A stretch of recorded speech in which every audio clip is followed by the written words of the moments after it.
Hello all, welcome back to my channel.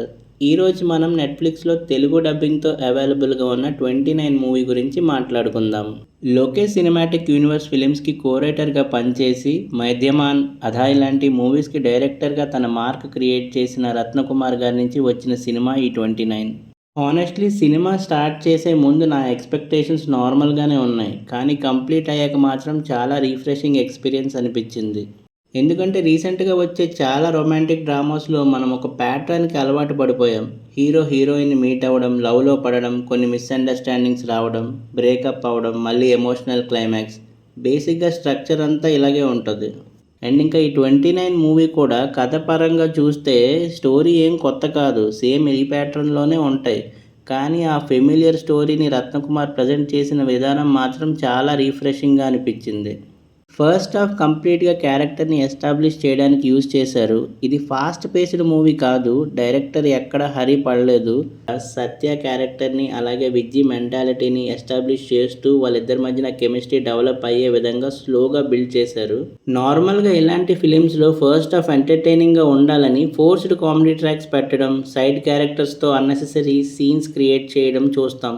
కానీ ఇక్కడ అలాంటి అటెంప్ట్స్ ఏమీ లేవు. సినిమా కంప్లీట్గా తన వరల్డ్లో ఆడియన్స్ని ఇన్వాల్వ్ చేయడానికి ట్రై చేశారు. అందుకే ఫస్ట్ హాఫ్లో కొంచెం స్లోగా అనిపించిన క్యారెక్టర్స్తో కనెక్ట్ అయ్యాక అది పెద్ద ప్రాబ్లం లాగా అనిపించదు. అండ్ ఇంక ఈ మూవీ యొక్క సెకండ్ హాఫ్ అయితే సినిమాకి మేజర్ స్ట్రెంగ్త్ అని చెప్పొచ్చు. రిలేషన్షిప్లో వచ్చే emotional changes, personal ambitions, maturity, responsibilities లాంటి టాపిక్స్ని చాలా రియలిస్టిక్గా హ్యాండిల్ చేశారు. డైరెక్టర్ ఎక్కడా మెలోడ్రామా క్రియేట్ చేయలేదు. పెద్ద shouting scenes, heavy sentiments, cinematic elevations లేకుండా సింపుల్ ఎమోషన్స్తో ఆడియన్స్ని కనెక్ట్ చేయడం అంటే ఈజీ కాదు. కానీ డైరెక్టర్ రత్నకుమార్ గారు ఆ విషయంలో సక్సెస్ అయ్యారు. ముఖ్యంగా క్లైమాక్స్ పోర్షన్స్లో మెచ్యూర్గా అనిపిస్తుంది. ఎండింగ్ అందరికీ సాటిస్ఫాక్షన్ చేయకపోవచ్చు, కానీ స్టోరీకి సూట్ అయ్యే రియలిస్టిక్ కన్క్లూజన్ ఇచ్చారు. నాకు ఈ సినిమాలో బాగా ఇంప్రెస్ చేసిన aspect writing. Basic story line సింపుల్గా ఉన్నా ప్రతి సీన్లో ఒక ఫ్రెష్నెస్ ఉంటుంది. హీరో హీరోయిన్ ఫస్ట్ మీట్ అయ్యే సీన్ దగ్గర నుంచి వాళ్ళిద్దరి మధ్యన జరిగే conversations, proposal scenes, relationship, emotional conflicts అన్నీ మనం ఆల్రెడీ చూసిన కాన్సెప్ట్స్ అయినా ప్రజెంటేషన్ మాత్రం డిఫరెంట్గా ఉంటుంది. అందుకే మూవీ రొటీన్గా అనిపించదు. సినిమాకి బ్యాక్ బోన్ సత్య క్యారెక్టర్.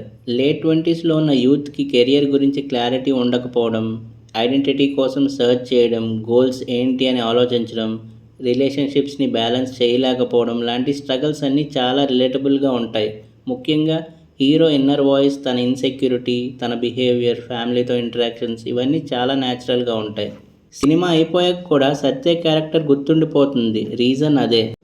ఇంకా పర్ఫార్మెన్సెస్ వైజ్ విందు పర్ఫార్మెన్స్ అయితే అవుట్ స్టాండింగ్ అని చెప్పొచ్చు. రెట్రో మూవీలో విలన్గా కనిపించిన యాక్టర్ ఇక్కడ కంప్లీట్ ఆపోజిట్ షేడ్లో చాలా న్యాచురల్ పర్ఫార్మెన్స్ ఇచ్చారు. ఎమోషనల్ సీన్స్లో కూడా డీసెంట్ పర్ఫార్మెన్స్ చేశారు. ఇంకా హీరోయిన్ ప్రీతి అస్రాని గురించి కూడా స్పెషల్గా చెప్పాలి.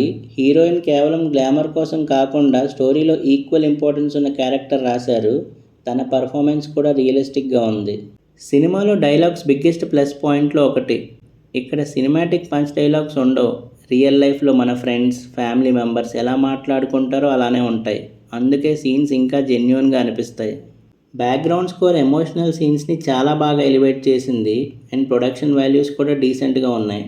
నిజం చెప్పాలంటే ఈ సినిమాలో పెద్ద సీన్స్ కాదు, చిన్న చిన్న మూమెంట్స్ ఇంప్రెస్ చేస్తాయి. హీరో హీరోయిన్ మధ్య వచ్చిన casual conversations, family interactions, hero insecurities, life గురించి కన్ఫ్యూజన్, ఐడెంటిటీ కోసం వాళ్ళు సెర్చ్ చేయడం, లవ్ని ఎక్స్ప్రెస్ చేసిన విధానం ఇవన్నీ చాలా రిలేటబుల్గా ఉంటాయి రియల్ లైఫ్కి.